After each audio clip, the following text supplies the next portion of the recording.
Well, I guess happy bowl game day, but I'm in Spain without the S. This is Locked On Baylor.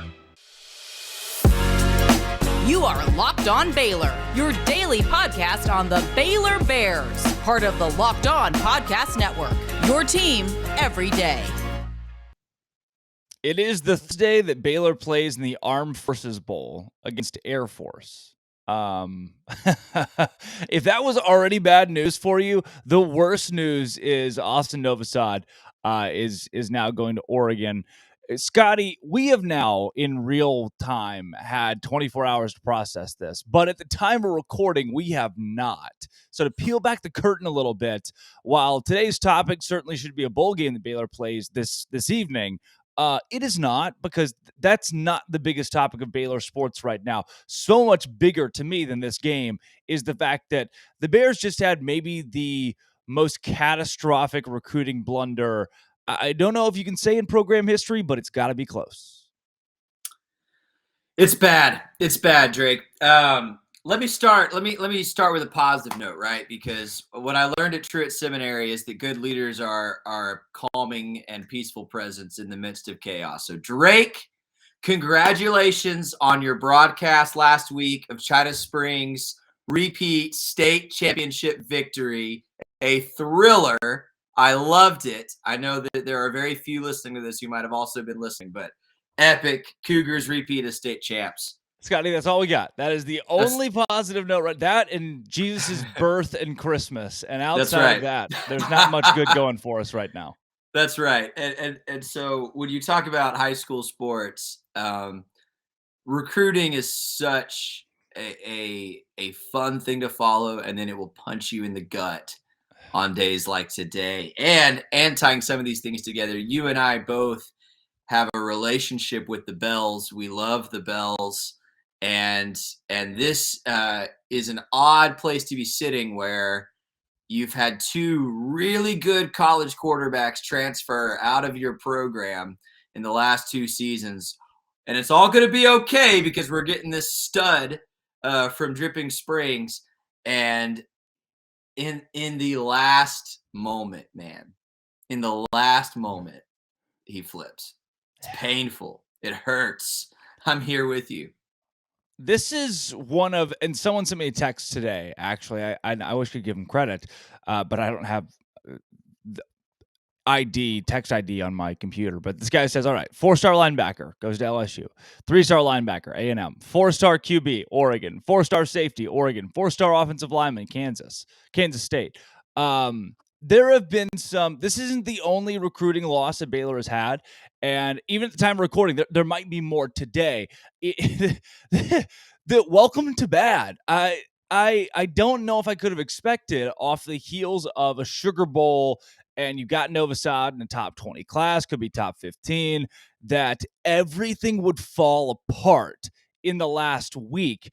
And this recruiting class now, I don't want to call it a loss, but it's just right on par with what Aranda did in the first two seasons. This isn't a recruiting win.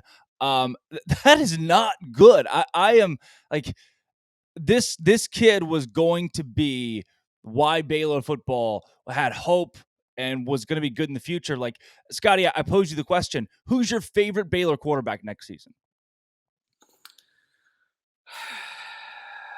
Let me narrow it down for you, Scotty. There's only one default. Of them. By default, yeah.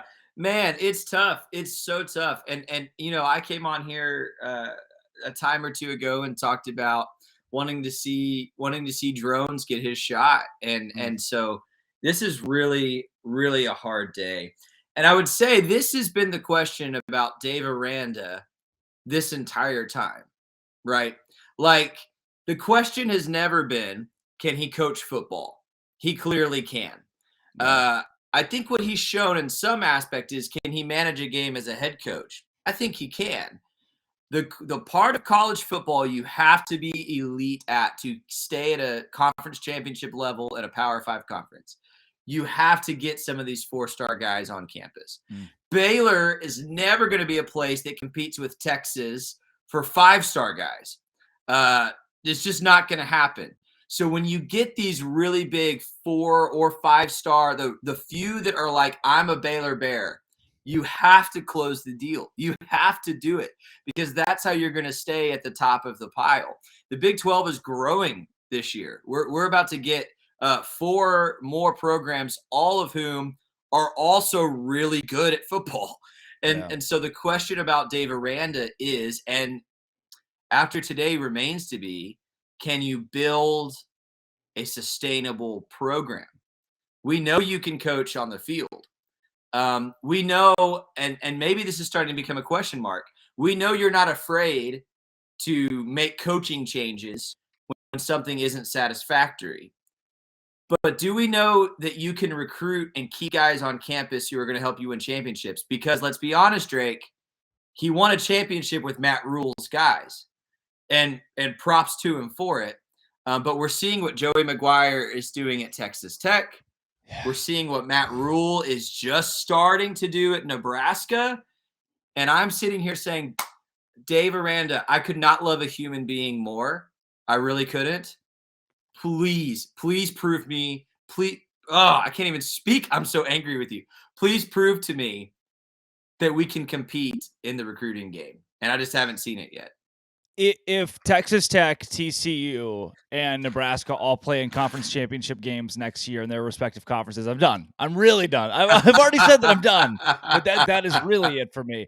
And look, TCU they've had a meteoric rise. Their recruiting class is the top 20, top 15 this year.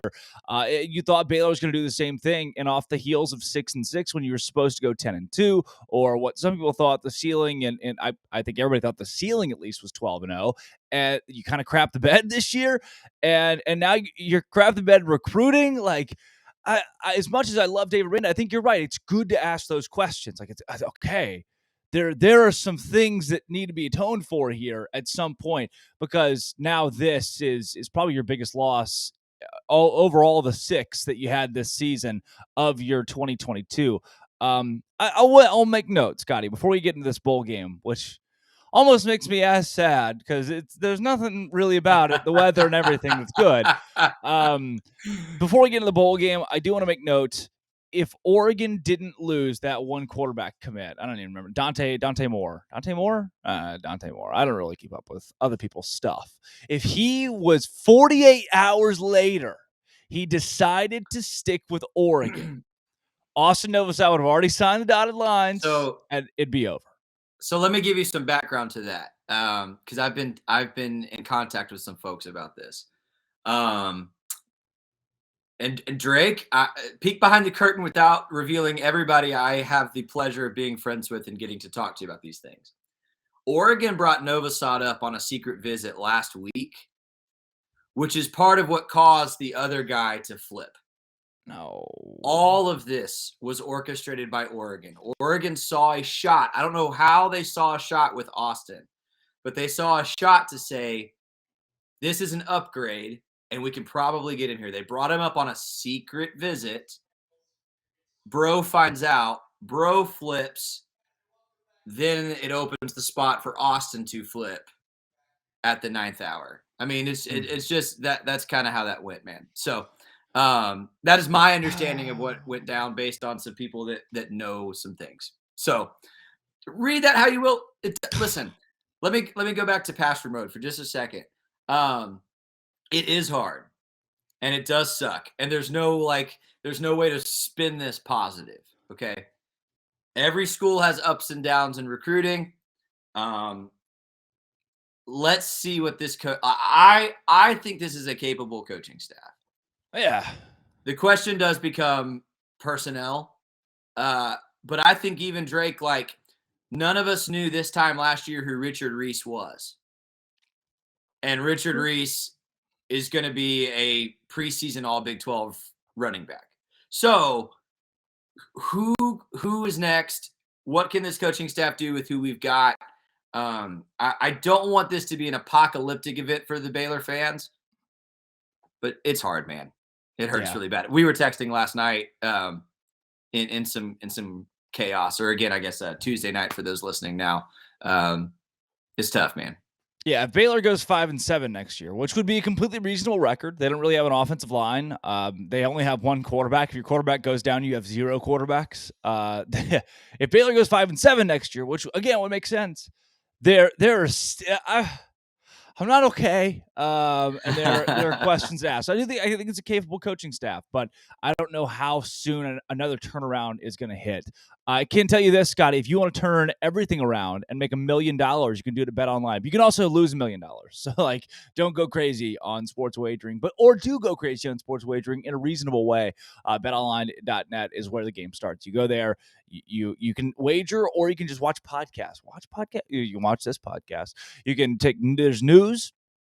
There's stuff like that. There's all of the stuff at BetOnline.net. It's where the game starts. You can bet on football. It's on. Bowl games are on right now. College basketball is going on as well. You can make wagers on the NBA, NFL, anything else, Super Bowl props, all of that right there at BetOnline.net. Go check it out. It is where the game starts. Trust me, BetOnline.net. It's awesome. Scotty, bowl game today. I know you got some sermon, a message, something prepared. Can you make me happy about the Blizzard Bowl Baylor's going to play in TCU Stadium against a team that's never thrown the football?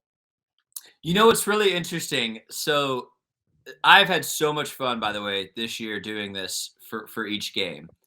And I've always tried to find something about the opponent where you can really kind of spin it from a biblical angle and go at them.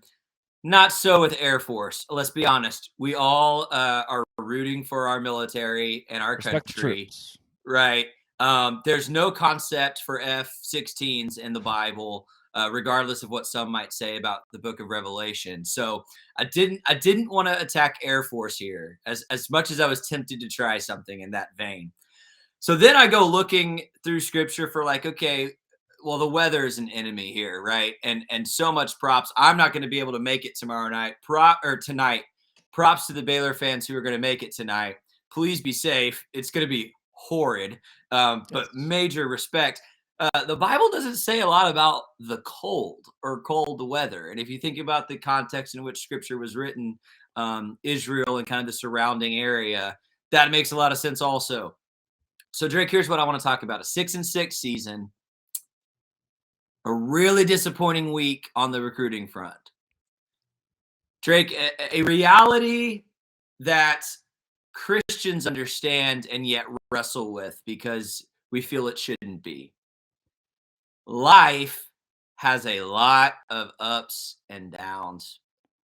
And I think the key to persevering through those and even becoming a champion through those is doing the right thing when it doesn't feel like it matters. I think you could say that about Christian life in general, but let me point you to someone, not really looking at a specific verse today because his story takes up chapters and chapters of Scripture. Let's talk about my guy Joseph, right? Somebody that most Baylor affiliated folks will know who Joseph is, at least at some conceptual level. Joseph is a very famous biblical figure who was raised in a family with a lot of brothers. And the problem being he was the 11th brother. His 10 older brothers, every single one of them, had to go work as soon as they reached the appropriate age. Go work in the fields, go work with the animals, go work with the land. Well, Joseph, he is like most youngest kids in a big family, spoiled, rotten. And his dad spoils him. And so his brothers, Drake, and I'll try to go a little quickly because most of us know this story, but his brothers actually trick him and sell him into slavery. You can imagine your own brother selling. So Joseph is sold into slavery by his family. He is taken hundreds of miles on foot to Egypt, where he becomes a slave. When he gets there, what's he do? Well, he's the hardest working, most honorable slave in that context. So he's elevated to a position of power, even a position of relative wealth. He's given charge over the household of a military leader. He gets to work indoors. He gets to be comfortable. He's mostly telling others what to do. He's kind of in an administrative role. he's got it good. And then if you know Joseph's story, he's accused of sexual assault, which he did not do, and he's thrown in prison. Now, Drake, if that were me, I'd be done. I mean, I'd be done. I'd say I did everything right in a horrible circumstance, and things got worse. Joseph is thrown into prison, and even in prison becomes well known, not only for being a man of good character, but also because suddenly God gives him this ability to interpret dreams. And so he starts interpreting people's dreams. And through a many series of events, he ends up becoming the second highest ranking official in Egypt, below only Pharaoh. In fact, the scripture that I like so much said, Pharaoh says to Joseph, outside of the title of Pharaoh, you have all my powers and abilities. And Joseph saves the nation of Egypt from a famine. And then in this beautiful, just like beautiful storytelling moment, when he saves the nation of Egypt from a 7-year famine, he also saves his brothers, the very people who threw him into slavery. And thus we see the reconciliation of God, but ultimately we see Joseph put in a high place, a kingly place, a championship place. All because in a life that had more ups and downs than a football season possibly could, he kept doing his best. He kept doing the right thing. He kept honoring those he was with. So here's the deal, Baylor football. We're going to find out. There's been a lot of character questions about Baylor football this season. When I say character questions, I'm not talking like moral questions, at least not that I know of. But a lot of, we've heard Dave Aranda talk about it, a lack of leadership. Occasionally there's been a bad game and it's like, well, we didn't prepare enough in practice. We're 6-6 coming off of a Big 12 championship. Baylor fans say, what's going on? Can you do the right thing tonight? Can you come out tonight and give it every ounce of effort, just like you would have had we been back in Arlington for the Big 12 title game? Can you come out tonight and make Baylor fans at least feel better with a big win going into an offseason where, if we're being honest, especially after this recruiting news, we're a little bummed out. So here's the deal. Last thing. James chapter 1, in one of the most frustrating verses any of us will ever read in Scripture, says, consider it joy when you face trials, because trials produce, I'm going to look at the word that the ESV says, steadfastness. I like that. Can we be steadfast? Can we have a program that is steady, rock solid, not only when we're winning, but when we're struggling as well? I honestly think this is not a preacher spin, Drake. You go out and kick Air Force butt tonight. You go into the offseason with a statement that Baylor football isn't dead. I think we could have some good momentum going into next season. I want to see some good things tonight. Need a win. Need a win in a bad way. In a bad way, Scotty. Drake, I sense you're struggling to be steadfast right now. I'm being steadfast as possible. Scotty, thanks for doing these all season. Pleasure from the pigskin preacher to get your insight on every Friday and today, Thursday, before games. And thank you for uplifting my spirits when they haven't been so uplifted. I will be steadfast.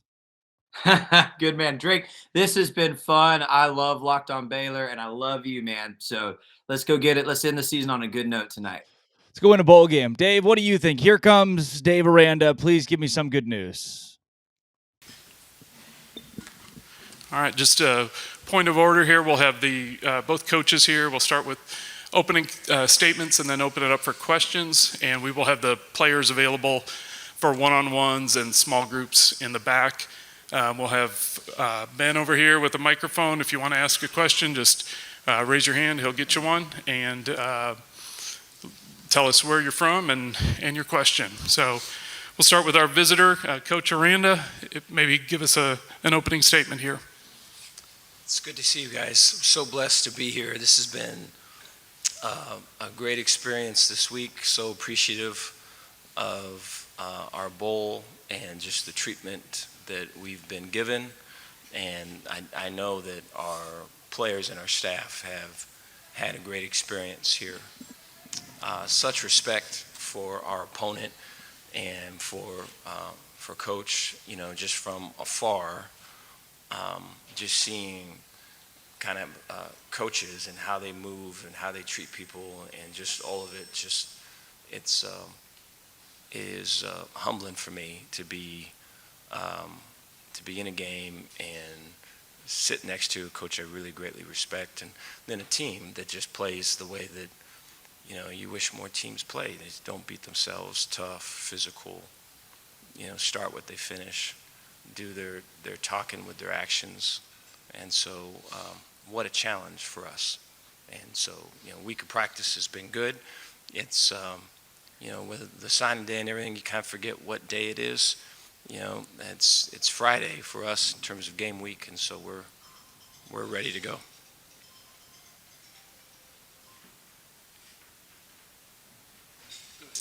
Coach? Yeah. Golly, Dave said it so well. I don't know what else there is to cover. We are incredibly grateful to be a part of the Lockheed Martin Armed Forces Bowl.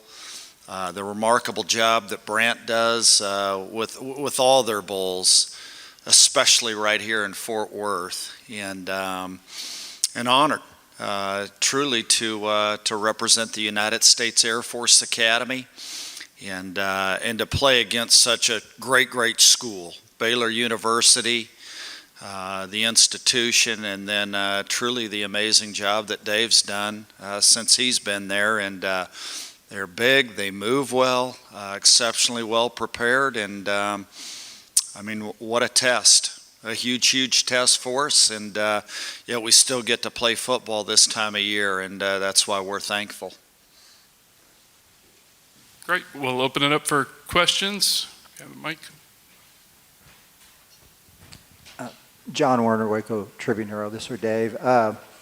Frigid weather coming in tomorrow night. Will you have to alter your game plan for that, or how do you approach that? Appreciate that. I think it's the mindset going into it.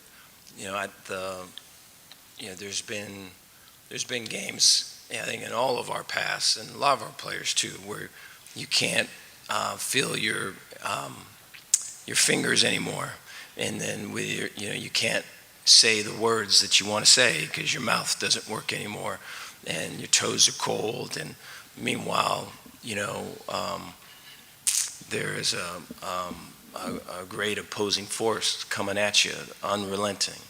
And so, this is the who wants it most bowl, And so I just think to fully attack that and to put forth our best effort, I think senior-wise, I think team leader-wise, what a way to end a career. And so we're hoping to bring all that to life. I know it will be, it'll be something, and we hope to overcome it.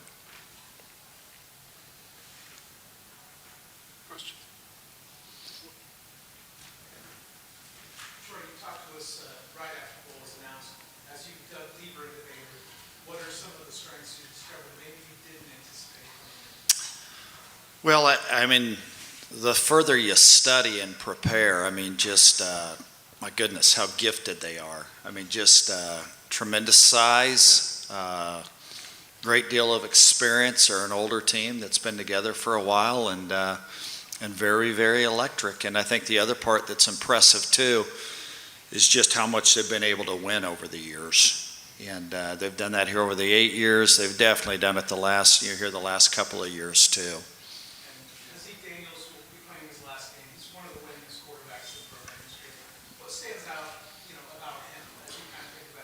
Yeah, Zeke's leadership ability. Just the savvy that he has, the poise, incredibly unselfish, and just a great warrior, and somebody that you're proud to know that he's on a path to go be an officer and a leader for us in the Air Force.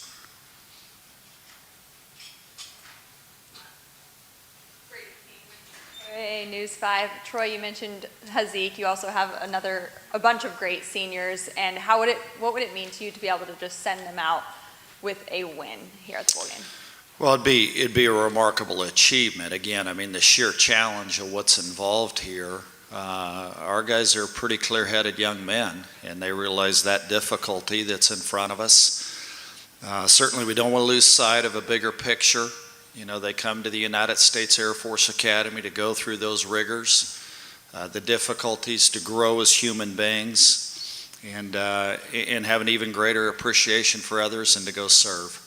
And going up against a Big 12 or a Power 5 program for the second year in a row, do you feel like this is a chance for your guys? They kind of mentioned having a chip on their shoulder and a chance for them to prove themselves that they can hang with Power 5 programs?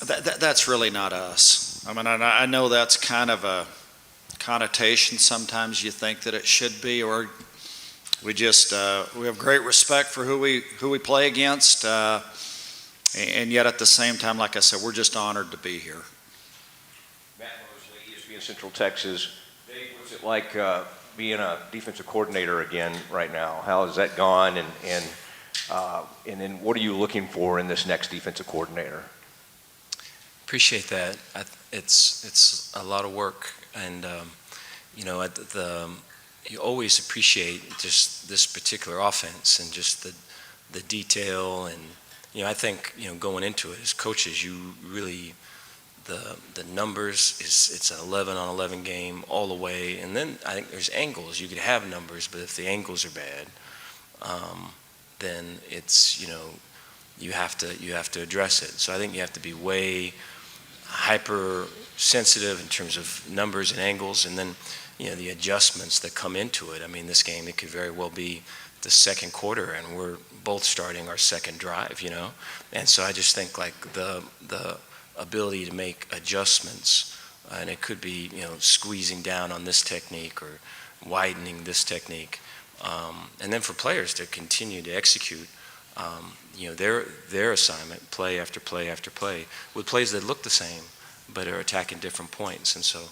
it's you know, you get into the weeds quickly when you face coach's offense, and so a lot of appreciation for that.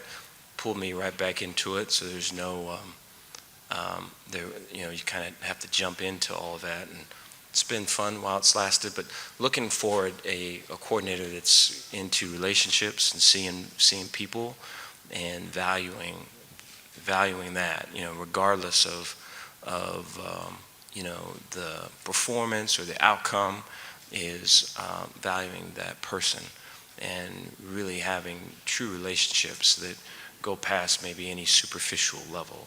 And if you have that with someone that's just way in tuned into the schematics and the adjustments and the latest trends with defensive football, then you'll have a guy we're looking for. And so we're I think you know, deep in that process and looking forward to finishing up. How difficult was that with Ron, somebody that you were that close with, working through that decision? It's very difficult. It's part of the job that I really don't like, and it makes me, you know, uncomfortable, and I hate that part of it.